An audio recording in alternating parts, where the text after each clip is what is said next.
My name is D.M. Fitzgerald. I'm the creator of the Mper Adventure. Please like and subscribe. That determines if we make more of them.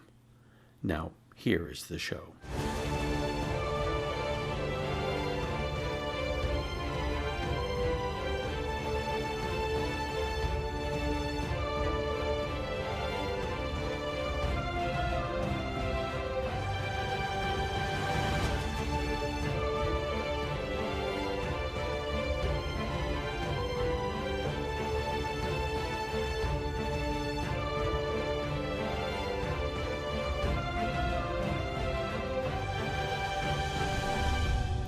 When last we left our intrepid adventurers, it was revealed that Queen Dystaria believes that she has become a god and changed her name to the Voice from the East. Her power shook the fortress of Lament. Akai tries to use her power as the weapon, but it seems it doesn't work like that. Currently, the party is sailing across the inland sea towards the town of Silvias Rest. It's coming on evening. A few hours ago, the party escaped from the siege of Lament Fortress. Barely. Now, Akai leans over the side of the boat, trying to touch the water of the great Mother Sea. Henry chats with Kepperdane, answering questions about where he comes from to the curious mage. Seraph looks distrustingly at the water. Before he came to this world, he had wings and he could fly. But now, being unable to escape from things by flying away from them is disconcerting to him. Marcus and Australia talk of getting back to Silvias Rest. Marcus's wife, Australia's older sister, Tanis, is serving in the temple there, and they both want to get back and see her again. Scala sits in the prow of the boat and ponders what will happen to her now that Dystaria has become more powerful and still controls the dragon rings. The night comes on. The green moon rises above the north, and the boat continues.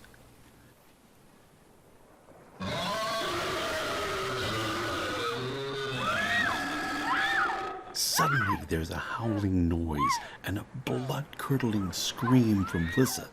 Everyone snaps awake to see dark, reptile-like forms standing on the deck.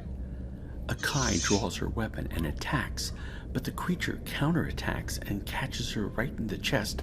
The force of the blow sends her flying overboard. Marcus and Paladin Henry take on one of the creatures that has 4 arms. They start to drive it back. Seraph holds 2 of the creatures at bay, while Kepperdane, Scala, and Australia use their spells to keep others from climbing onto the deck. In the water, Akai feels something grab her foot and suddenly pull her underwater. It's pulling her down deeper and deeper, and the surface seems to be getting further and further away. Her chest burns as she tries to hold her breath. Marcus punches the 4-armed horror, and Paladin Henry grabs the sword and runs it through.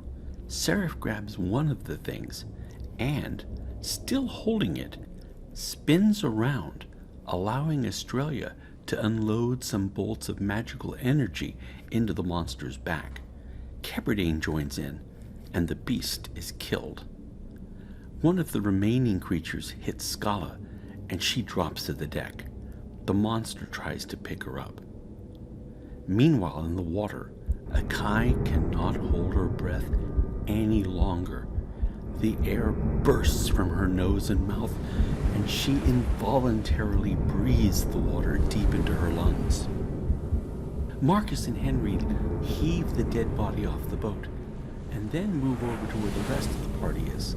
Some of the creatures that are still alive are jumping back into the water. Scala is left where she's lying by the creature that was trying to pick her up, and then the monster retreats. In the water, Akai inhales and exhales the water. It tickles as it goes in and out, but she realizes She's breathing it. Several of the creatures swim past her. One disappears in a flash of red as a large gray shark bites it and carries it away. More and more sharks are showing up, and soon Akai finds herself swimming through water red with blood and floating body parts. She breaks surface near the boat, and they haul her aboard. She leans over and vomits seawater, clearing her lungs. A little while later, Kepridane comments that he had heard the old wives' tale about Manthuthians not being able to drown in the inner sea, but had never seen it happen before. He starts to take notes, observing Akai. None of the crew seems to be missing. Lissa is scared, but Seraph is helping to calm her down. Scala rolls her eyes at the way the bar girl is acting. Paladin Henry chides Scala, saying that Lissa isn't an adventurer like the rest of them, and stuff like this isn't something she has dealt with before. The party rests and heals what they can, and the ship sails the rest of the night in peace. The next day, Akai is happy. She sits on the prow of the boat. Finally, a sign from the goddess Marcia. Some of the party take it as unnerving that Akai is smiling for once.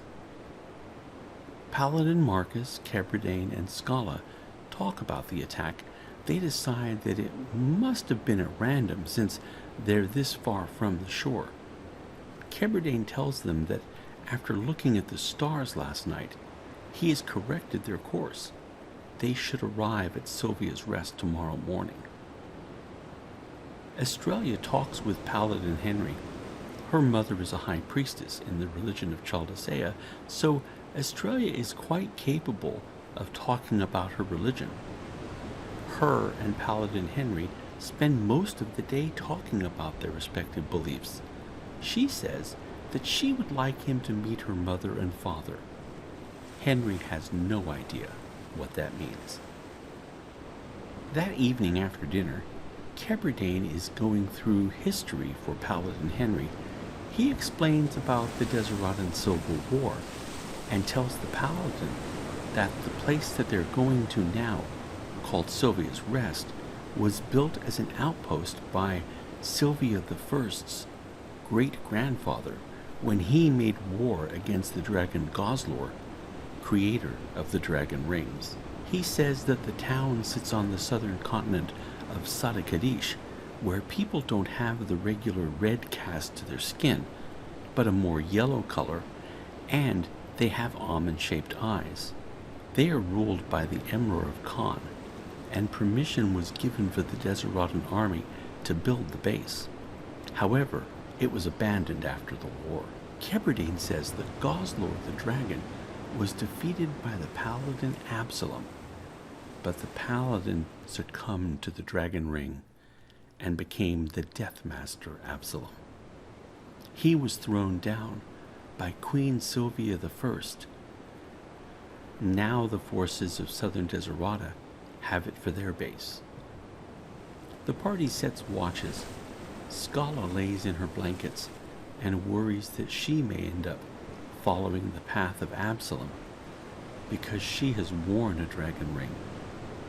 She gets very little sleep that night. The next morning they see a green line across the horizon, and throughout the day the continent of Sada Kadish comes more into view. Because of Kepridane's navigation, they reach the mouth of Silvias Rest harbor without incident. They enter between the two spits of land that form the protective cove. Marcus grabs a spyglass as they sail by the Temple of Chaldasea and tack into the port. Several rowboats come out and tow the ship into the slip. The party was here 6 months ago and notices the changes. Warehouses and proper buildings are going up. The characters thank the captain and head on into the port area and then towards the village. It's a short walk. They notice that Jun's keep is getting closer to completion. The keep sits on a long hill above the village and the port. As they enter the village, they notice black bunting has been draped on many windows and doors. Seraph asks what it means. Marcus says that it means somebody important has died. In the next episode, Lissa has a business proposition, and Marcus meets another old friend and hears troubling news about his wife.